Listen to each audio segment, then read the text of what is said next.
கர்த்தருடைய பரிசுத்த நாமத்திற்கு மகிமை உண்டாவதாக. இந்த காலை வேளையிலே கர்த்தர் நம்மை முன்கூட்டி சேர்த்து அவருடைய கிருபைக்காக கர்த்தரை நாம் ஸ்தோத்தரிப்போம். Hallelujah, hallelujah. Thank you Jesus. ஸ்தோத்திரம் அப்பா, உம்மை துதிக்கிறோம், துதிக்கிறோம், துதிக்கிறோம். இயேசுவே ஸ்தோத்திரம், ஸ்தோத்திரம், ஸ்தோத்திரம்.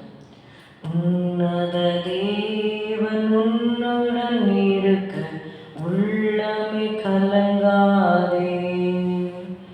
அவர் உள்ளவரே, என்றும் நல்லவரே, நன்மைகள் குறையாதே.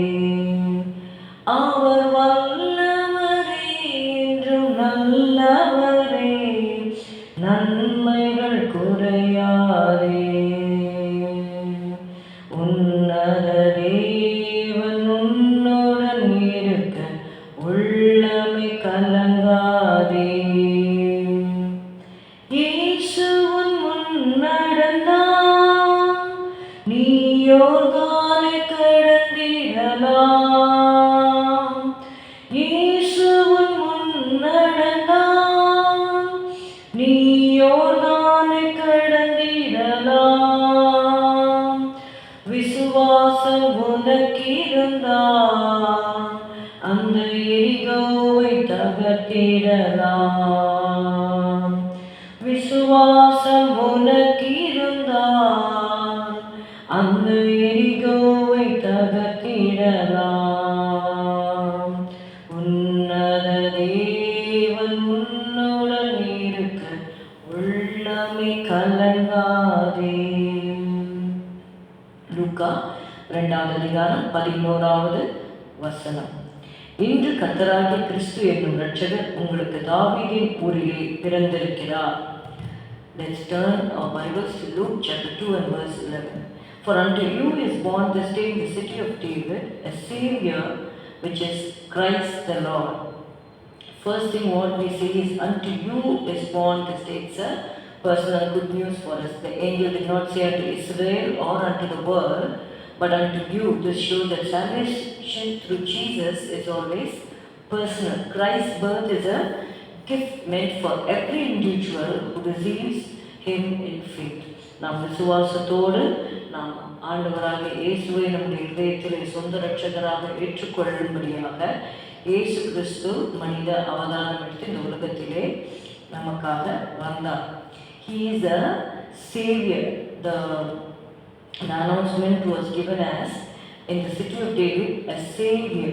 A savior that shows the purpose of the birth of this child. Jesus was born with a clear mission to save. The name Jesus represents he shall save his people from the sins. இயேசு என்கிற அந்த பெயருக்கு அர்த்தம் அவர் தமது ஜனங்களின் பாவங்களை நீக்கி அவர்களை ரட்சிப்பார்.